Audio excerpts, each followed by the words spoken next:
أعوذ بالله من الشيطان الرجيم بسم الله الرحمن الرحيم والصلاة والسلام على خير المرسلين وعلى آله وأصحابه أجمعين ولا حول ولا قوة إلا بالله العلي العظيم سبحانك اللهم لا علم لنا إلا ما علمتنا إنك أنت العليم الحكيم. So Bismillah, welcome back. We are now in the chapter dealing with Hajj. We started that last week, and the way he does this is he goes through the process of Hajj. Last week we talked about the process of coming into Ihram, and last week at the end of the class we arrived in Mecca. So now we are going to discuss the next part of the Hajj, which is after arriving in Mecca. The first thing you do is you go for the Tawaf al-Qudum. We mentioned that there are different ways of doing Hajj. You have things which are called Ifrad, which is when you only do Hajj with your intention of Ihram. You have Qiran, when you combine an intention for both of Umrah first and Hajj. And then finally you have Tamattu, when you make an intention for Umrah, and then you go to Mecca even in the months of Hajj with the intention of Umrah, then you leave Mecca and come back in again to do Hajj.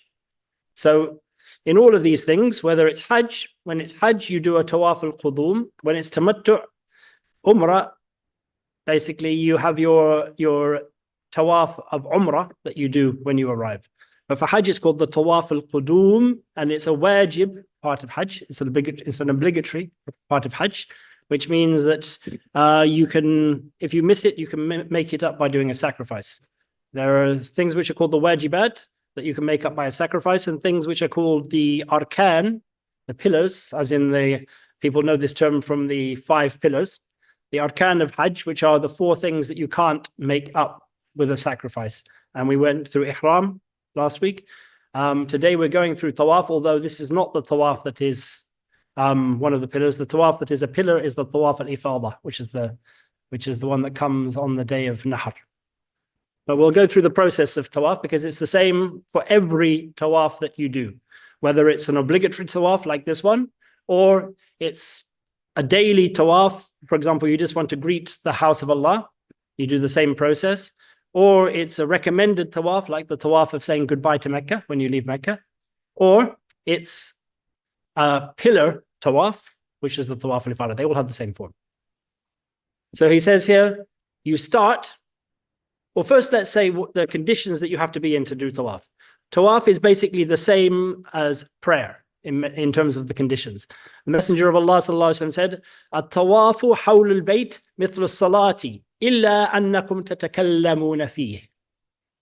That's what he said. فَمَنْ تَكَلَّمَ فَلْيَتَكَلَّمْ بِخَيْرٍ. So the Messenger of Allah ﷺ said, when it comes to the conditions of being in Tawaf, he said it's the same as prayer.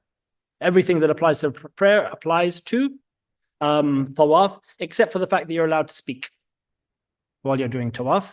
But he says if you do speaking to other people or saying things that are extraneous to the Tawaf, and by the way, well, the things that you say in Tawaf are dua, any dua, but people often memorize ones because they want to get prophetic duas. Dhikr of Allah and salawat on the Rasul sallallahu alaihi wasallam. They're the main things that you say while you're doing Tawaf. Recitation of Quran is disliked, unless it is du'as from Quran. But you're allowed to speak. So he says here, if you do, then make sure you speak about good things. Which means, so what are the conditions of prayer? They are facing the Qibla, which is in this case a bit different, because rather than actually facing it, you're meant to have your left shoulder towards it. That's the way of facing for the Tawaf. Secondly, being in a full state of purity. So what this means is that if you are not in wudu, you cannot do Tawaf. If you are in a state of menstruation when you arrive in Medina, in Mecca as a woman, you cannot do the Tawaf. You have to wait until your period has finished. So that's why a lot of people take medication when they go on Hajj, because the time period for Hajj can be quite limited depending on the package that somebody has. And you want to make sure that you're able to do your Tawaf in that period in a state of purity. People often take medication to make sure that they can. Then there is tahara from khabath, which means that you have no physical impurity on you. So just like the prayer, for example, if you get a nosebleed, you would pause, go and wash it, and then come back and build from when you left off. It's the same. Similarly, if some impurity gets on you, maybe somebody else's blood comes onto your clothing, or a bird dropping lands on you or something like that, then you would leave and wash it off and come back and continue from where you left off. Then the other condition, like the prayer, is it's all done in one go, although it's not quite as strict as prayer in that sense, because small pauses, like if you desperately need a drink, or if you're required to lead a funeral prayer, for example, and you're worried that the body is going to go off, for example, or the prayer. So if you're doing your tawaf and suddenly the iqama for dhuhr goes, then you pause, do your prayer, and then continue. So you have minor pauses that are allowed. And finally, satr al-awra. Basically, in the past, before the time of Jahiliyyah, people used to go with very minimal, if no clothing on sometimes when they were doing the tawaf. For us, we have to cover our awra, just like with the areas that you cover for the prayer. And there are other conditions for the things that don't necessarily mean that it's not valid. For example, a woman should not have niqab. A man should not cover his mouth, and other things of that nature.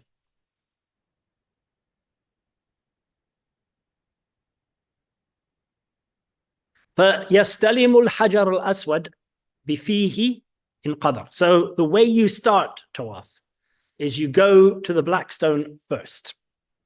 Nowadays, there's a lot of people, so it's not always possible to get to the black stone. But the ideal, and in fact, if you have the ability, the requirement for you is to go to the black stone and kiss it with your mouth. If you're able to do it. If you're not able to do it, then you touch it with your hand and then touch your hand to your mouth without kissing your hand. Or if you have a stick, you can't reach with your hand or something, then you touch it with the stick and then touch that to your mouth. Or if you're too far away to do that, then you face it and you say the takbir, and then you continue on your route. If you can't do anything else, but those are the order. You cannot do the next one in the order, and unless the other one is impossible for you. So if you have the ability to kiss it, you have to do that. So that's the important thing. And you start there. You can't be starting just past there. So if it's very, very crowded, you can't come in just past the black stone and start there. You've missed a circuit. The circuit has to start at the black stone or slightly before the black stone. So you have to be careful when you start to make sure you haven't lined yourself up past the black stone when you start. Important to know that. So he says here, you kiss the black stone with your mouth if you are able. وَإِلَّا وَضَعَ يَدَهُ عَلَيْهِ. You place your hand upon it. ثُمَّ وَضَعَهَا عَلَى فِيهِ مِنْ غَيْرِ تَقْبِيلٍ. And you place your hand on your mouth without kissing your hand.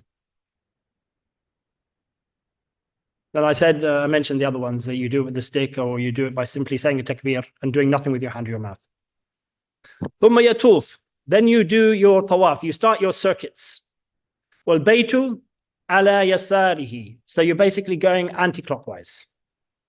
You keep the Kaaba on your left. You shouldn't be facing it, and you shouldn't have your right shoulder to it, because that would mean you'd be going around clockwise. But still, you shouldn't be turning to face it. Your shoulder should be to the left of it. You should not be within a yard of it. There's an area which you should not go inside, because it's almost considered to be within the Kaaba. But they've cordoned that off now, so there's no real issues of people going inside that.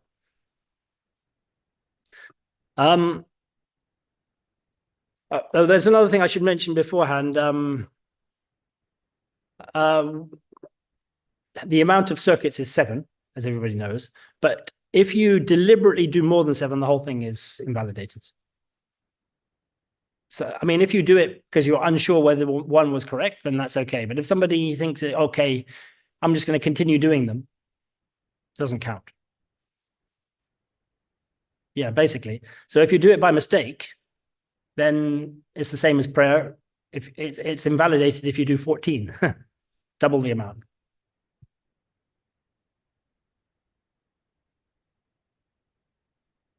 ثلاثة خببا.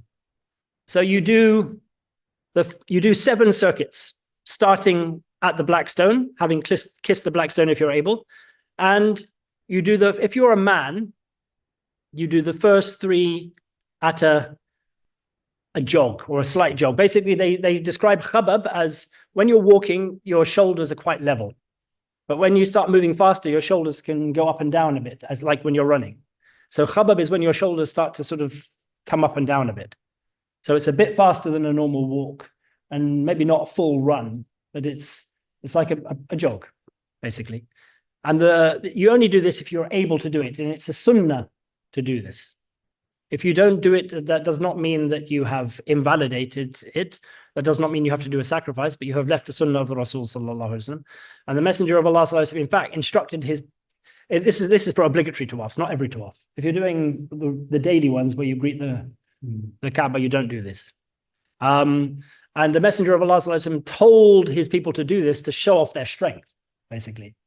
After they come from a long, difficult journey, and then you're still running around the Kaaba, because it's the first thing you do when you come to Mecca. So it's basically, showing off the strength of the Muslims in a sense. But that's why it's only for men. Women don't have to do that. So you do the first 3 that way, but if it's too crowded, obviously you just do as much as you can. If it's a faster walk, then you do a faster walk, whatever you can do.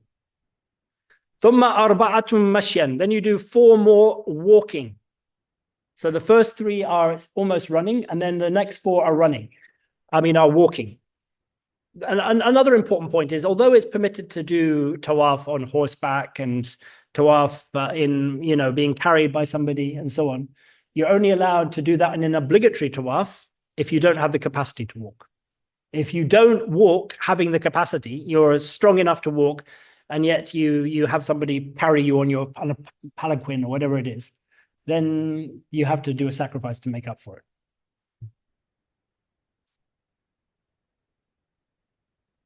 But the whole time you're going around, you're doing dua, basically, and you're maintaining your wudu. If you break your wudu, you have to start from the beginning again, unless obviously you have the level of being somebody who cannot keep their wudu. They have salas. In which case, that thing that you have salas of does not break your wudu. وَيَسْتَلِمُ الرُّكْنَ كُلَّمَا مَرَّ بِهِ كَمَا ذَكَرْنَا. And every time you pass the black stone, every time, you either kiss it if you are able with your mouth, or you touch it with your hand and place your hand on your mouth without kissing your hand, or if you're carrying a stick or something, you touch it with a stick and touch that to your mouth. Or you don't even you don't gesture really. There's no need to gesture. You simply say the takbir as you walk past the black stone, in a level with it, basically. Nowadays, it's very, very difficult to get to the black stone, especially in the obligatory tawaf, like the ifada, where everybody's coming on the same day.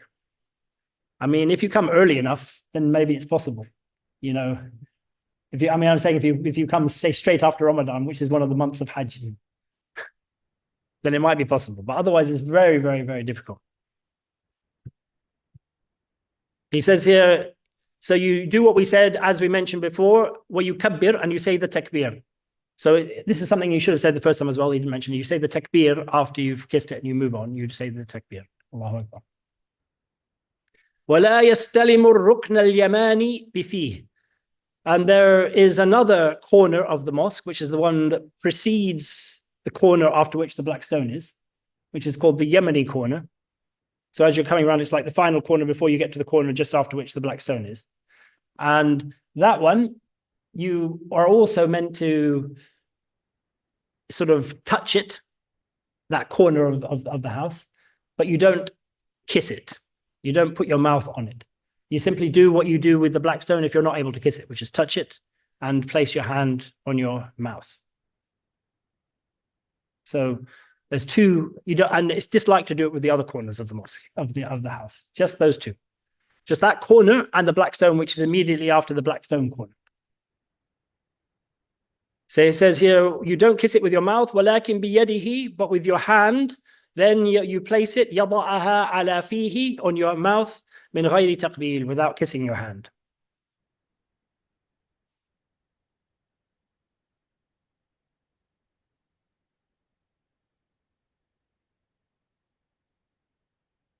فإذا تم توافه, once you've completed your circuits, ركع عند المقام ركعتين.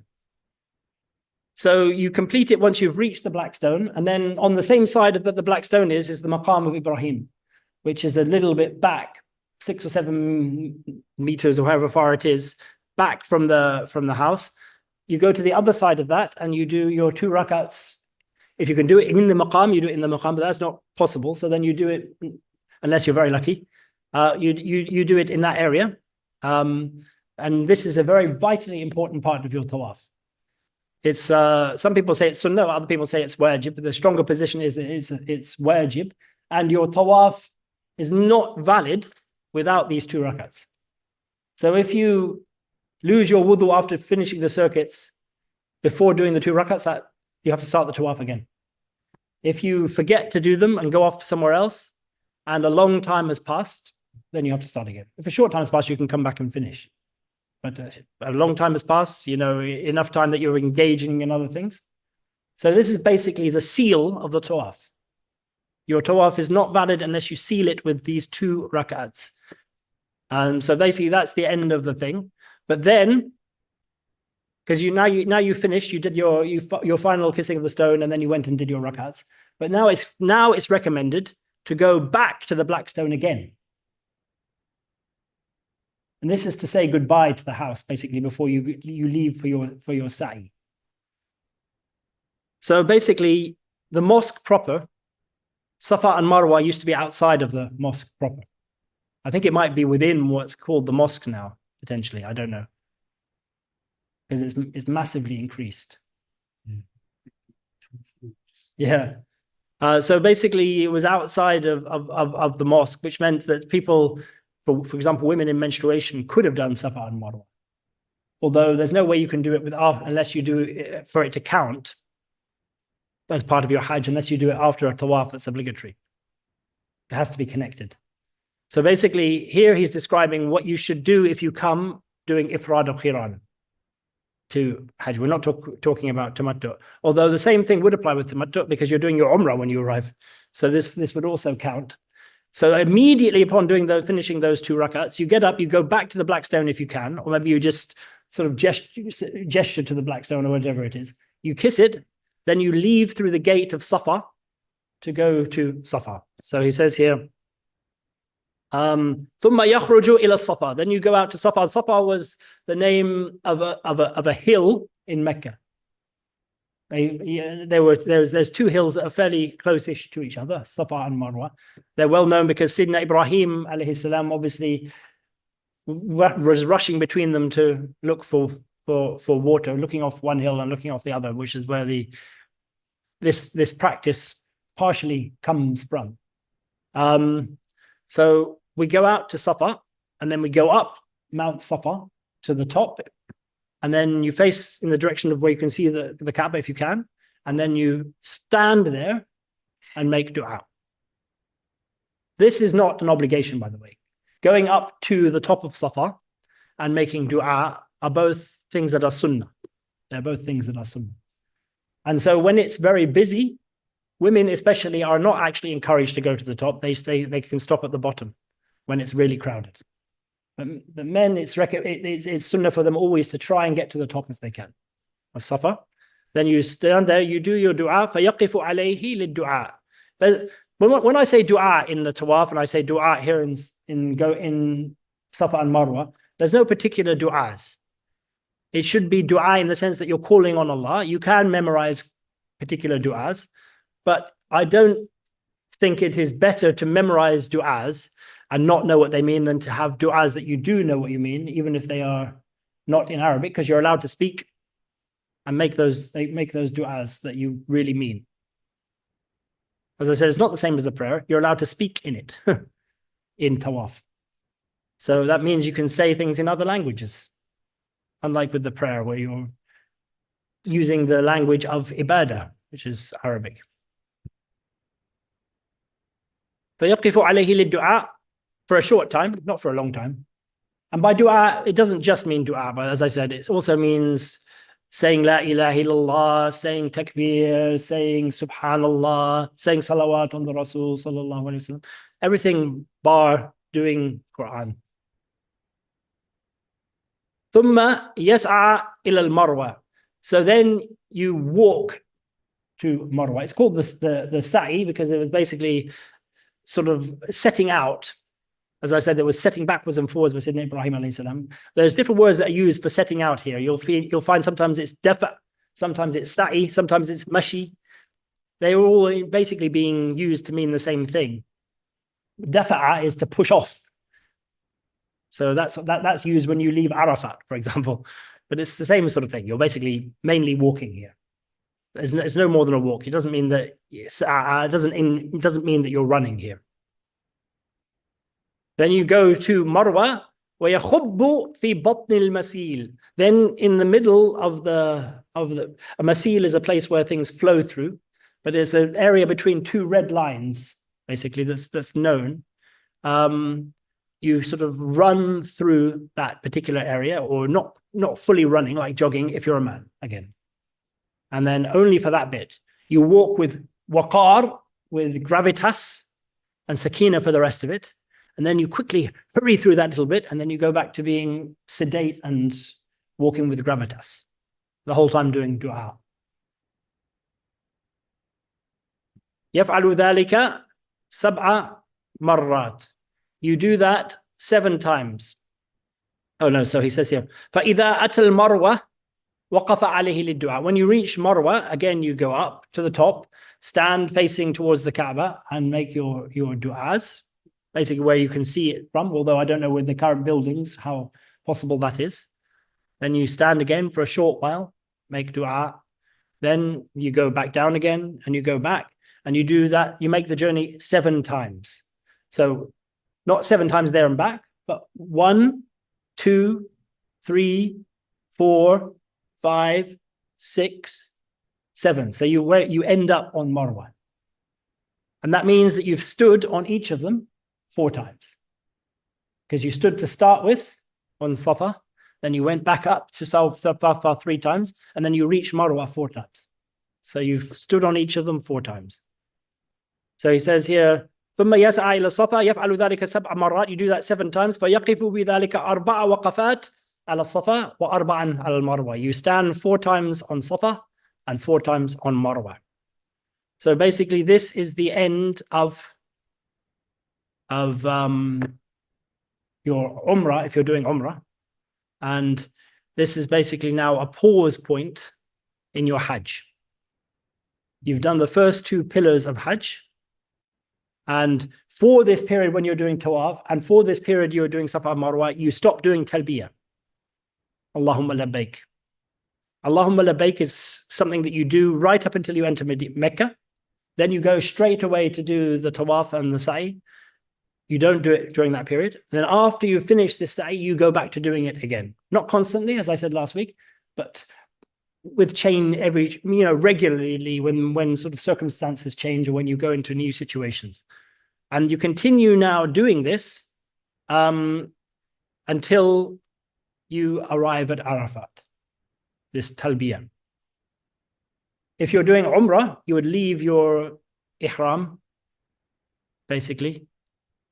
Once you finish the sa'i, you do your head shave, and that would be and then you would do your sacrifice if you have a sacrifice and so on. He mentions Umrah afterwards. Wudu is recommended while you're doing Safa and Marwa. It's better to be in wudu for any act of ibadah, especially one which is a pillar of one of the acts of ibadah. But it's not the same as tawaf. Because the Messenger of Allah basically told Sayyidatina Aisha radiallahu anha that she was the same as anybody else, except that she couldn't do tawaf when she was doing the Hajj, when she was in her period.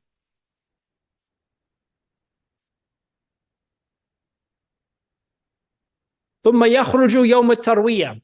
So let's say, for example, you're doing Ifrad al-Qiran. You basically now stay in Mecca or near Mecca The rest of the Hajj is on pause now until the 8th day, which is the Yom Tarwiyah, the day of watering, which is called because people used to get all of the water ready. The people who provide water would get all of the water ready for the standing on Arafat.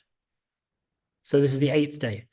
On the 7th day, by the way, there is something else that does happen, and that is the first of the khutbahs of Hajj, which doesn't have much happen in the modern day, but it was one of the sunnahs of the Hajj that there are 3 khutbahs to basically inform people of what to do on the Hajj.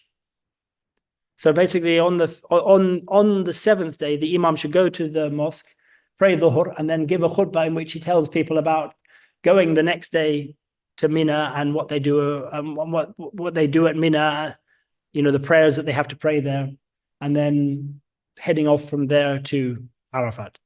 The second one, as we'll come to, is at Arafat, the second of these khutbahs. And the final one is on the 11th day. All of these ones are the 3 khutbahs of the Hajj. It's recommended. It's not more than recommended. He says, then on the 8th day, Yom al-Tarwiyah, you go to Mina, فَيُصَلِّي بِهَا الظُّهْرَ وَالْعَصْرَ وَالْمَغْرِبَ وَالْعِشَاء, which means that you should leave Mecca in order to arrive in Mina after Dhuhr and before Maghrib. So that while you're at Mina now, you pray 4 prayers while you're there. 5 prayers while you're there, sorry, because you go after the Subh. So you pray the Dhuhr and the Asr, and then you pray the Maghrib and Isha all in their time. There's no joining here. And then after you've prayed Subh, that's when you're making your preparations then to leave for Arafat.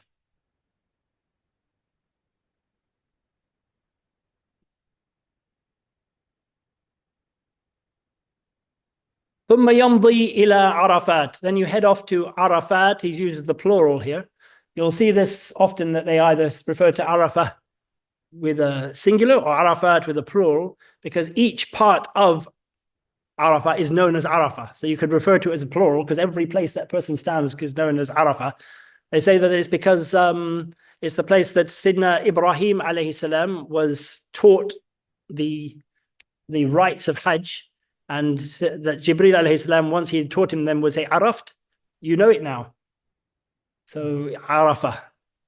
And it's also said that that refers to when Sidna Adam alayhi salam was taught these rites. So going all the way back. Anyway, the place of Arafat.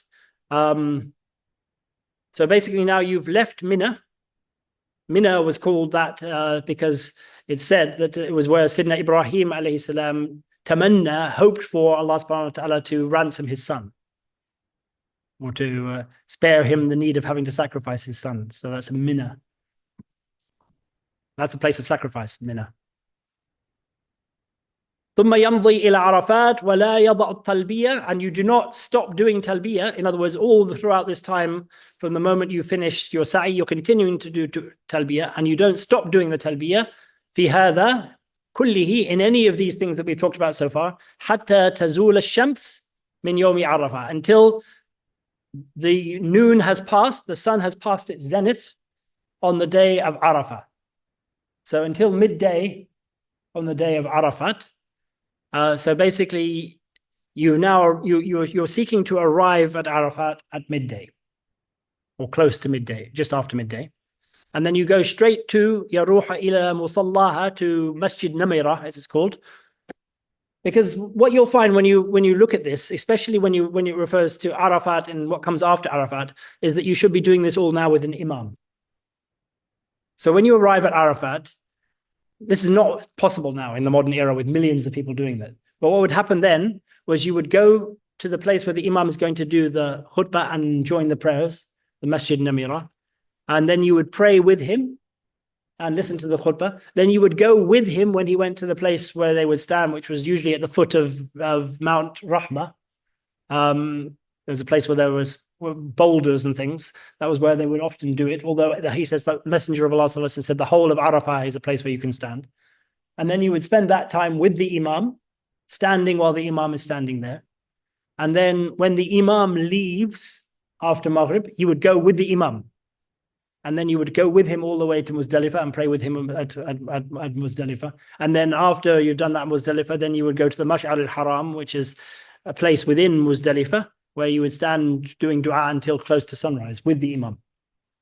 So this is important that it was done with the imam, because a lot of the joining of prayers is connected to there being an imam. But in the modern era, everybody would want to do that. They're not deliberately not doing it, but it's not possible. So still you do all of the joining, because it's lack of ability that's stopping you. You're not deliberately not doing it with the imam. But thing is, he's talking about here, so he says here you should go to the yaruh ila musallaha wal yatatahharu qabla rawahih, and you should, before going, so once you've reached the area which is called Arafat, we haven't started the standing yet, there are places where you can do a ghusl. Yeah, I mean, they have lots and lots of places that people go and do a ghusl. Now, when you there are also 3 ghusls in the Hajj: the ghusl to enter Ihram, the ghusl to enter Mecca, and the ghusl of Arafat. This is not scrubbing your body. You're not allowed to do that when you're in Ihram. This is simply not even just pouring water over yourself, almost just a gentle touch, if that. So this is what it's referring to here. Everybody does it, even women who are on their menstrual period. It's for everybody, this particular ghusl. So he says you go to the Musalla having done a ghusl, وَلْيَتَطَهَّرُوا قَبْلَ الرَّوَاحِ, which is recommended. فَيَجْمَعُوا بَيْنَ الظُّهْرِ وَالْعَصْرِ مَعَ الْإِمَامِ, and then you join the dhuhr and the asr together with the imam and shorten them. So as I said, now there is an imam you're with. He gives a khutbah, letting you know what to do on Arafah, letting you know what happens after Arafah, the going of the stoning of the Jamarah, the going of the Tawaf al-Ifadah and all that sort of stuff. Saying takbirs regularly throughout the khutbah, like the Eid khutbahs, even though it's not an Eid khutbah. Then the imam, the adhan and the iqamah are called with the imam on the minbar. Then the imam gets off the minbar and he leads the people in prayer. And usually the imam is not from Arafat, so he prays shortened, 2 rakats for dhuhr and 2 rakats for asr in the time of dhuhr. So it's what's called jam' taqdeem. The prayer of asr is brought forward to the prayer at the time of dhuhr. Everybody prays that with him, even the people who live in Arafah, they're residents in Arafah, although they have to pray 4 for each. So they would join with the imam, and then he would quickly do 2 rakats to finish, and then they would join him again quickly. So everybody joins with the imam, unless you deliberately are not going with the imam, in which case you don't join at all. But if you just can't get there, then you still join wherever you are. If you're not deliberately avoiding that, if it's just to do with crowding, then everybody joins, basically. Which one is mandatory? Joining with the imam or just pray 4 rakats apart? No, everybody prays 2 rakats. Sure. Even the...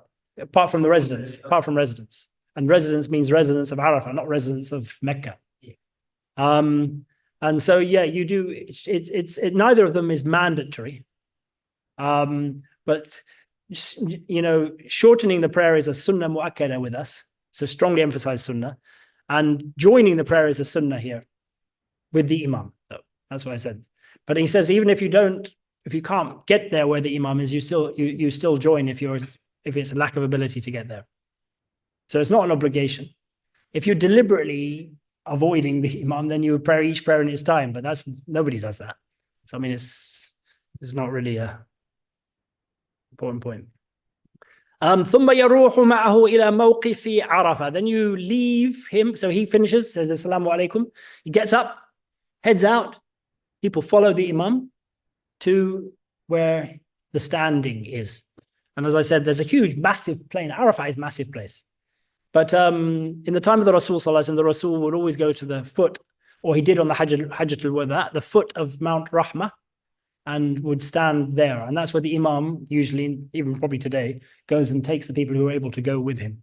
But now I think they assign particular places on Arafat to each group. So you go to the place that you've been assigned.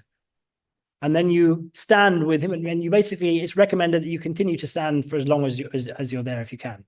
If you get tired, then you obviously get tired. But the whole point of being there is the standing on Arafah. It's basically, again, you're doing dua and you're doing salawat on the Rasul sallallahu alaihi wasallam and all this type of thing. And you stay there until the ghurub al-shams. But he's saying until here. You've got to be careful sometimes, because sometimes ila means it stops at the moment, you know, and other times it means it includes. Here it means it includes, because with Imam Malik, you have to stand, it's wajib to stand in Arafat before Maghrib. And if you don't, you have to do a sacrifice. But it's a rukun, it's a pillar of your Hajj that you stand after Maghrib. So your Hajj is not valid if you do not spend any of your night standing at Arafah. So if you leave before Maghrib, wanting to get ahead of the crowds, then your Hajj is invalid according to Imam Malik. If the sun, it's still a part of it, it's above the horizon, once you leave Arafat, your Hajj is invalid, according to Imam Malik. Not according necessarily to all the madhabs, but according to Imam Malik.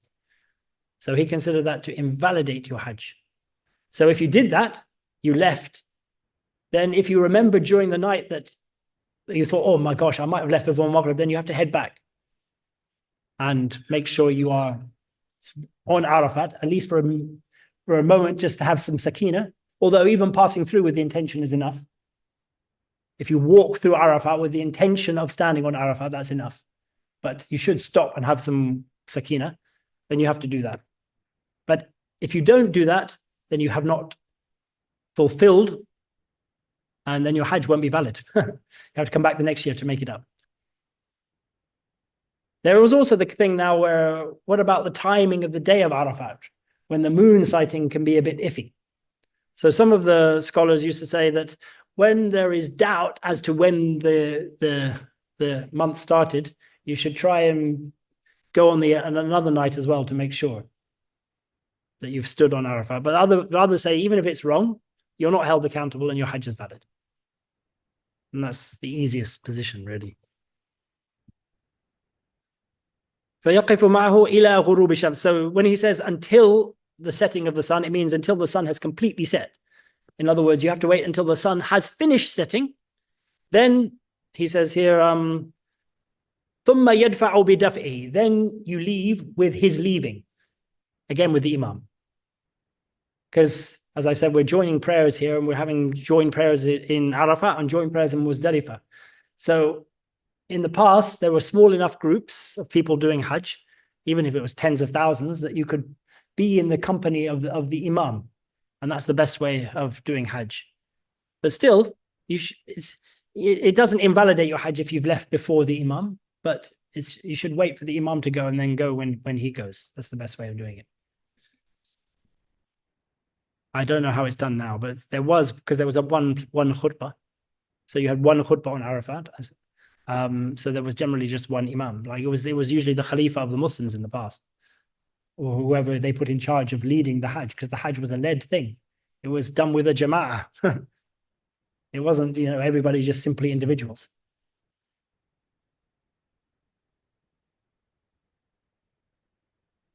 ثُمَّ يَدْفَعُ بِدَفْعِهِ. Then you leave when he leaves, إِلَى الْمُزْدَلِفَةِ.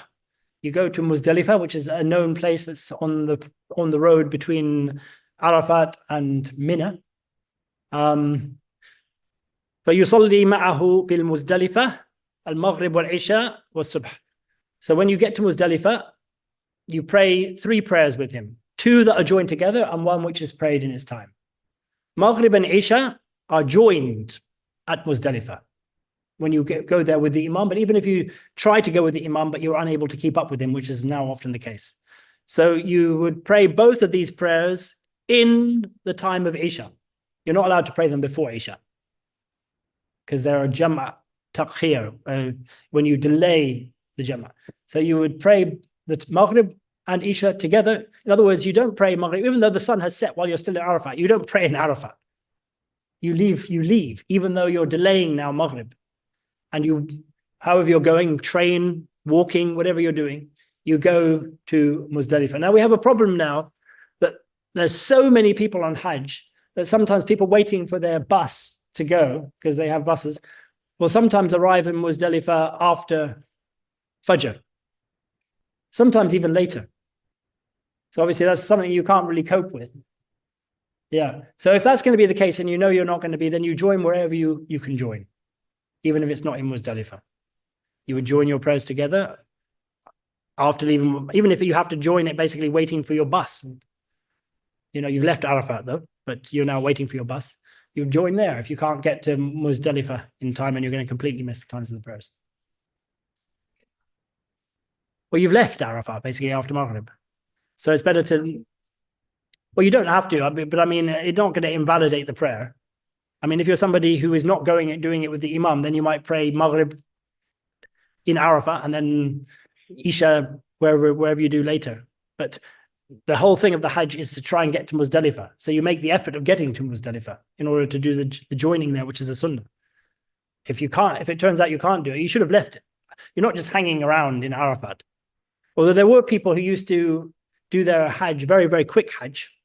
They would come to Arafat just before Fajr, to meet the condition of standing on Arafat, and then they would head on from there. So that would be they would maybe even wouldn't do the Tawaf al-Qudum at all because they're what's called murahiq, they're late. They're in danger of missing Arafat if they go and do the Tawaf al-Qudum.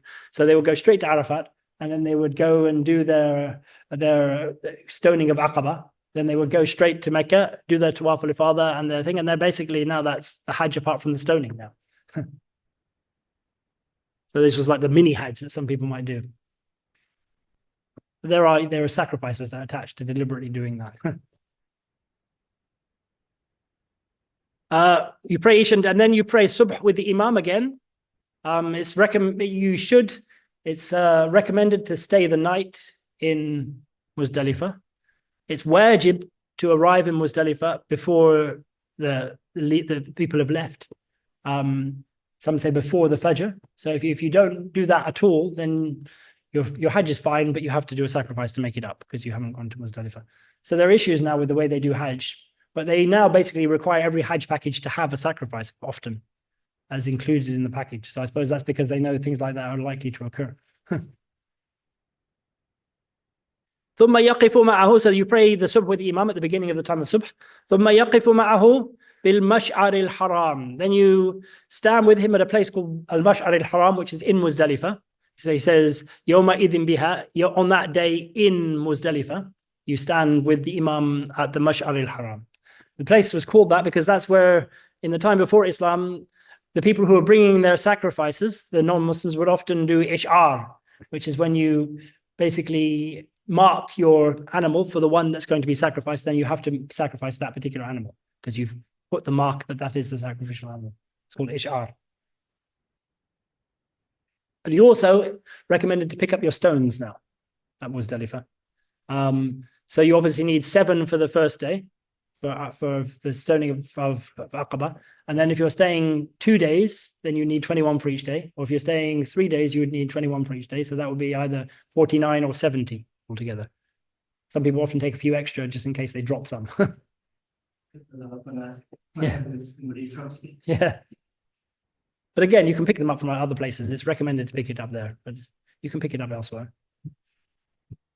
And these stones, they should be basically the size that he's going to talk about is the size that they would often almost use as a weapon.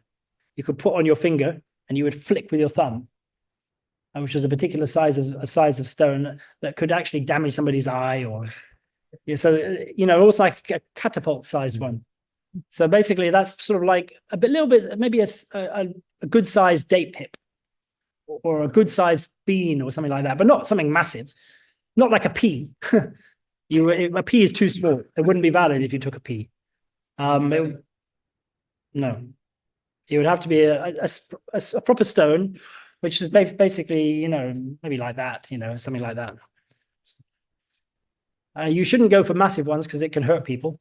Again, you shouldn't go for, you shouldn't be flicking it when you do it either, because that could hurt people as well. So you want to avoid hurting people when you're doing the stoning. He says, ثم يدفع بقرب طلوع الشمس إلى منى. Then you leave when the Imam leaves, shortly before sunrise to Mina. So this is now on the day of Nahr, the day of Eid for us who aren't on Hajj. The day of sacrifice. You finish the day of Arafat. You've gone to Muzdalifah in the night. Now you're Fajr, so you've started fully the daytime of the next day. So basically the time you have to be on Arafat is actually the night of the day of sacrifice, after the day of Arafah. So now, just before sunrise, you head towards Mina, basically. It's people sometimes leave before, a little bit before then, but it's recommended to stay to that sort of time to have pray. Some people leave immediately after subh, but it's recommended to stay there to doing dua at the Mash'ar al-Haram. So as you're going, again, there's another place that you pass, which is called Batni Muhassir or Muhassar, and that's basically where the armies of Abraha were stoned from above by the birds, and they experienced the hasarat, it's a word that means sadness, but it means that they were basically destroyed as a result of that. It's called the Batn Muhassar. It's an area where this horrible thing happens, so you basically rush through that area. Again, this refers more to men, because women are not expected to rush anywhere on their Hajj. وَيُحَرِّكُ دَابَّتَهُ. So if you're riding, some people would ride, some people would walk. Or if you're walking, he says here, you spur on your riding animal to go quickly through the Batni Muhassar. So it's about stone throws across, maybe 100 yards across or something like that. But if you're walking, you just speed up a little bit. فَإِذَا وَصَلَ إِلَى مِنَى, and just past that bit, and then you go back to a normal pace. فَإِذَا وَصَلَ إِلَى مِنَى. Now you've arrived in Mina, you've got your horse with you, you might have your bag with you from Arafah, whatever it is. You don't stop in your tent, because now the way it is, all of the tents, you pass all of your tents before you come to the place where you stand. You continue on, and the Jamratul Aqaba is the last of the three. So you go all the way to the Jamratul Aqaba, and then you face it, stop at it, face it, and throw your stones, your seven stones. Usually you hold it between your thumb and your sababa, because it's not a big stone. You're not like getting your whole hand and you hold it like that and you throw it like that, or you hold it between those two, for example, and you throw it. Technique. I mean, it's not going to invalidate it, but you have to throw it, and you have to get close enough that you're actually going to get to the bottom of it, which is where so basically you go to the lower part of it. Sorry, Sam, we're doing a class, so can you do individual prayers? Because we're doing a class now, so yeah. That way.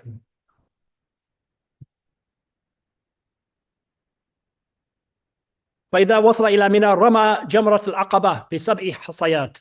You throw 7 pebbles at the Jamrat al-Aqaba, مثل حصى الخطف, and I said that this, he says, like the stones that you do khataf, which is that flicking thing. Those stones that they were used to use to flick. وَيُكَبِّرُ مَعَ كُلِّ حَصَاتٍ. Excuse me, yeah, so we're doing a class, so it'd be better if you're praying individually rather than doing out loud.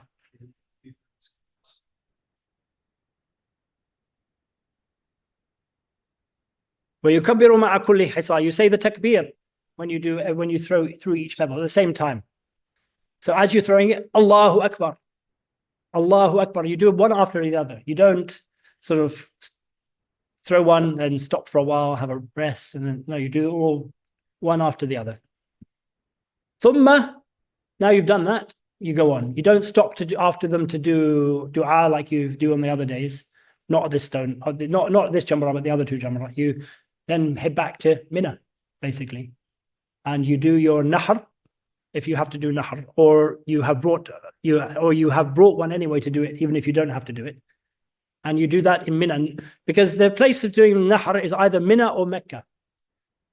The conditions for sacrificing in Mina, though, are that you had the sacrificial animal with you at Arafat, which is outside of the haram, because you have to combine the animal being outside of the haram and inside of the haram, hil wal haram. So you had to have had the animal with you at Arafat in order to sacrifice it here. If you don't, then the place of sacrifice is Mecca. I think that's what they do in the modern day, basically, because nobody brings animals with them anymore. So I'm sure they probably just have massive slaughterhouses in Mecca where they have all of this done. ثم ينحر إن كان معه هدي. If you have your sacrificial animal with you, you do the nahr. at Mina. ثم يحلق. Then you shave off your hair. Now for men, it is a strong recommendation because you have two choices. You can either cut or shave. Men, it is strongly encouraged that they shave. Women, that they cut. Now, cutting does not mean cutting just a little bit of a lock of hair. You have to gather all of your hair and cut off a little bit of all of it.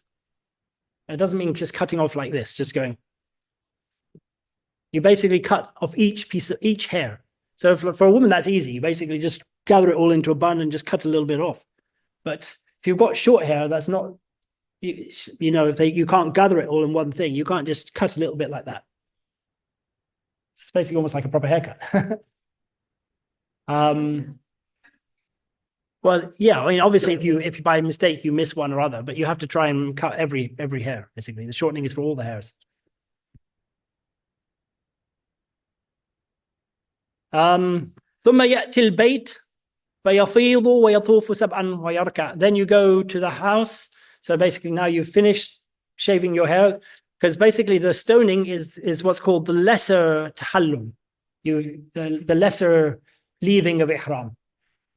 And so you're allowed to do things like cut your hair, change your clothes and things like that, but you're not allowed yet to put on perfume or to be with your husband or wife or to go hunting.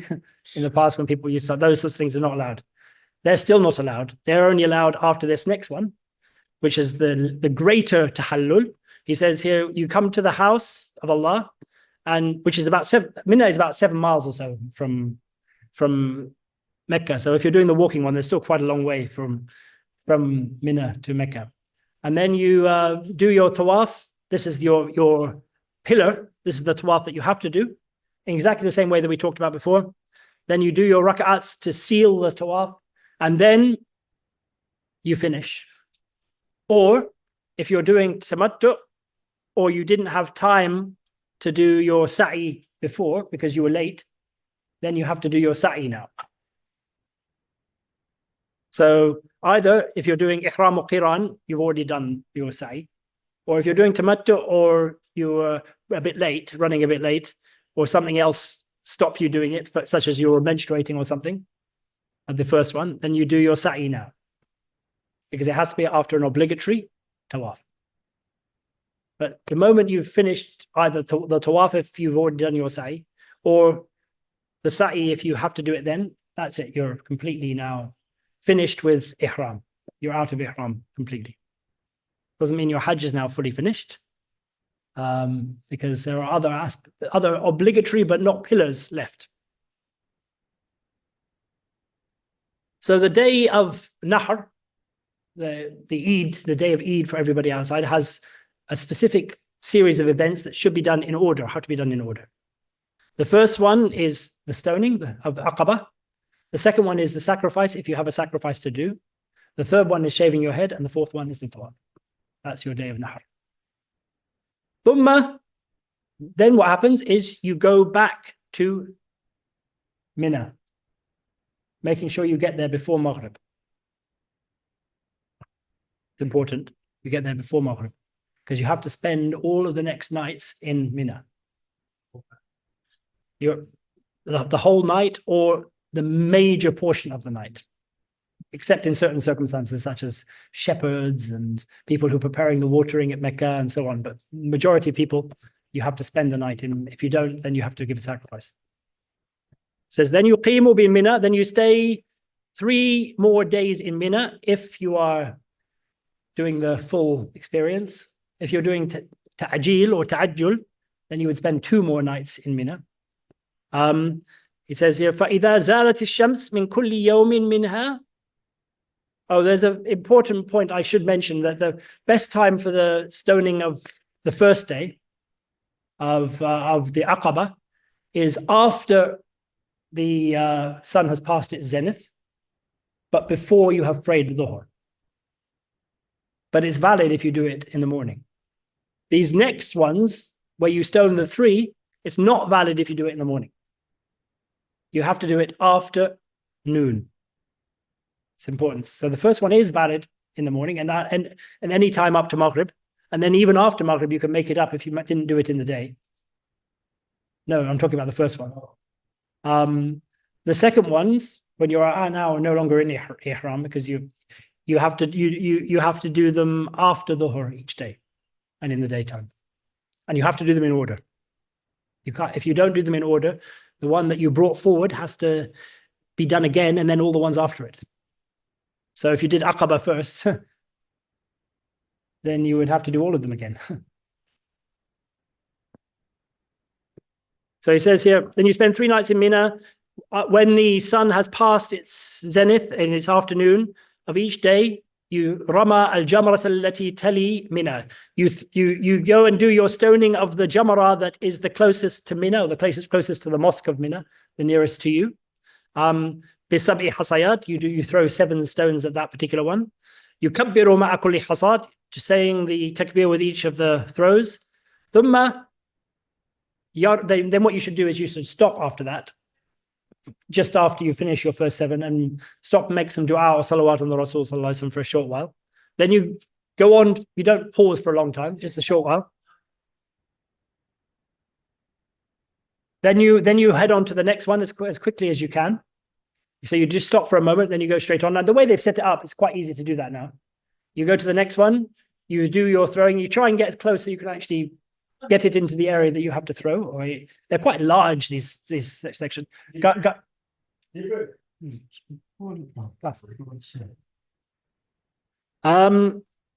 Then you do that with the middle one, which is the one where the marketplace of Mina used to be, which is the next one along. And then again, you stop to do dua after that. And then the final one, you come to Aqaba. And these ones, by the way, the first day I said you should stop and face it. These ones, they recommend even that you do it as you're walking. So you're not stopping necessarily at these ones. You're moving, it's quite a quick process, and then you stop after them. And then you come to Aqaba, the last of them, and you do your stoning, and then you head on. You don't stop after Aqaba. And you do this in the afternoon of each day and spend the rest of your day in Mina doing whatever you're doing, basically. ثم يرمي الجمرتين كل جمرة بمثل ذلك, so 7 stones each time, saying a takbir with each throw. ويقف للدعاء, you stop for dua بإثر الرمي, after doing your stoning في الجمرة الأولى والثانية, after the first of the jamras, which is called the Jamrat al-Kubra, and the second, which is called the Jamrat al-Wusta, the biggest jamra, the middlest jamra, middlemost jamra. ولا يقف عند الجمرة العقبة, you don't stop at the Jamrat al-Aqaba. وَلْيَنْصَرِفْ, and you head off immediately after you've stoned it. فَإِذَا رَمَى فِي الْيَوْمِ الثَّالِث, the moment you have finished your stoning on the 3rd day, which he says وَهُوَ الرَّابِعُ يَوْمَ النَّحْرِ, which is the 4th day of sacrifice. So in other words, the 10th, when you did your stoning of Aqaba, doesn't count here. He's talking about the 3 days that come after that, which is the 4th day if you include the stoning of Aqaba. He says, when you've done your stoning on that, which is actually your 4th day of stoning, you head off straight after that, and you head towards Mecca. In Sarafa ila Mecca, you head towards Mecca. If you are somebody, by the way, who people tend to follow, or is somebody who is thought to have knowledge and is worthy of being emulated, then you should do something else here. Instead of going straight to Mecca, you should stop at a place called Muhassab and pray 4 prayers there, and then leave after Isha for Mecca at this point, because that's what the Rasul sallallahu alaihi wasallam did. So you pray Dhuhr and Asr and Maghrib and Isha there in this place. But everybody else, he said, there's no issue. You just go straight to Mecca. But they want to keep that alive. So if there's somebody who's known for knowledge, you make sure that that's something that doesn't get lost completely, but it's not considered to be a huge thing. وَقَدْ تَمَّ حَجُّكَ. So the moment you finished that stoning, your Hajj is ended. You're going to Mecca because you can't go to Mecca and then depart without actually going to the house of Allah, because that's the end of the Hajj. So you have to finish by visiting the house of Allah, but your Hajj is done. There's nothing left of your Hajj. So now basically what happens is you might stay for as long as you're going to stay in Mecca. So some people might still have a few more days in Mecca. They would stay there and they would stay around. And then the moment you know you're going to go, the last thing you should do while you're in Mecca is called the Tawaf al-Wada. So he'll mention that in a second. وَإِنْ شَاءَ تَعَجَّلَ فِي يَوْمَيْنِ. If you want, you can leave quickly after 2 days min ayyami Mina, of the days of Mina. You don't have to stay for all 3. Farama wansaraf. You do your stoning on the second day of the 3 days of the 3 Jamarat. So when you've thrown your 49th stone, then you leave. If you hang around until Maghrib,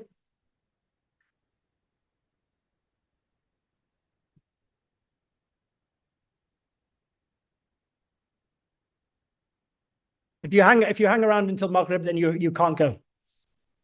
So if Maghrib has come and you're still in Mina and haven't left, then you can't go. It's too late. You have to stay for the next day. So do you have to stay in the Ihram? No. You're not in Ihram anymore. You left Ihram after Tawaf Ifada. Yes, you don't have to be in Ihram to do Tawaf. There's no obligation to be in Ihram to do Tawaf. I know, because they've changed the rules, because there's so many people. In order to make everybody have a chance to do Tawaf, they've introduced a new condition that only people who are in Ihram, in other words, people who are just arriving, can do the Tawaf. And if you're there, they don't let you go again, basically. Because of overcrowded. Yeah, because of overcrowded. So basically, they are discarding what's called the Tawaf al-Wada, which is the Tawaf of goodbye. Because or of departure, because everybody is meant to do that, regardless of any reason you're in Mecca. You don't leave the house of Allah without saying goodbye. So they're basically discarding that by that condition, in a sense. فَإِذَا خَرَجَ مِن مَكَّةَ طَافَ لِلْوَضَاءِ. So when you eventually leave Mecca, most people will often be going to Medina, or now people often go to Medina first and then so they would be going home. When you leave, طَافَ لِلْوَضَاءِ, you do your tawaf of saying goodbye, وَرَكْعَةً, and finish every tawaf with your 2 rakats, وَانْصَرَفْ, and you leave. If you don't leave immediately, you hang around for a few hours, then you do it again. So you don't just sort of like say, oh, I'll get this done in the morning. I know I'm not leaving until the evening. You do it as close to when you're as is possible. I mean, sometimes obviously you're going to spend a bit of time getting all your stuff together, but you do it as close as possible to when you're leaving. In the Haram or in Mecca? You do it in Mecca. Yeah, in Mecca. If you're still in Mecca, Mecca is centered on the Haram. So you say goodbye to the house of Allah in Mecca. That's the last thing you do. I mean, if you're somebody who lives there, then it's different, obviously, because you're not saying goodbye. Anyway, we'll finish there, inshallah. If there are any questions on any of that. Session recorded. Yes. Yeah. I mean, it's a continuation of last week's. And then next week we will be talking, the Umrah is obvious, but then we're going to the difference between the different types of Hajj. The Ifrad, the Qiran, and the Tamattu'. Maybe a few things about what you do in Medina, even though that's not actually mentioned in the Risalah. It's expected that everybody would know, I suppose. But maybe a little bit about what happens in Medina, which is not part of the Hajj, but you should never go on Hajj without visiting the Rasul Sallallahu Alaihi Wasallam if you can. The Hajj is the Fard, and then there's the Sunnah and the Mahabba of visiting the Rasul Sallallahu Alaihi Wasallam afterwards. Yeah, it's not a good idea to do that. They should be that, I mean, definitively with Hajj, but with Umrah as well. You should always do ziyarah of the Rasul Sallallahu Alaihi Wasallam. Bring it in. I mean, you have this funny thing where people will do these Umrahs where they go to Masjid al-Quds, but then they might not go to Medina. It's strange. It's a strange one, because the order of importance is Mecca, Medina, then al-Quds. Any questions? بسم الله الرحمن الرحيم الحمد لله رب العالمين الرحمن الرحيم مالك يوم الدين إياك نعبد وإياك نستعين اهدنا الصراط المستقيم صراط الذين أنعمت عليهم غير المغضوب عليهم ولا الضالين آمين اللهم صل على سيدنا محمد عبدك ورسولك النبي الأمي وعلى آله وصحبه وسلم تسليما سبحان ربك رب العزة عما يصفون وسلام على المرسلين والحمد لله رب العالمين.